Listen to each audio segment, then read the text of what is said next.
nagmamahal sa'yo kundi silang dalawa? Sino ang nagmamalasakit? Ang iyong ama't ina. Sila ang naging daan, kaya ika'y nabubuhay sa mundo.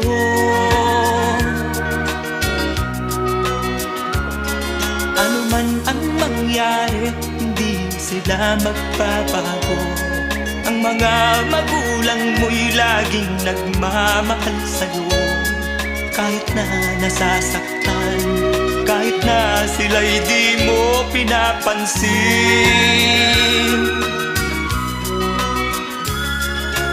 Kung nalalaman mo lang mga hirap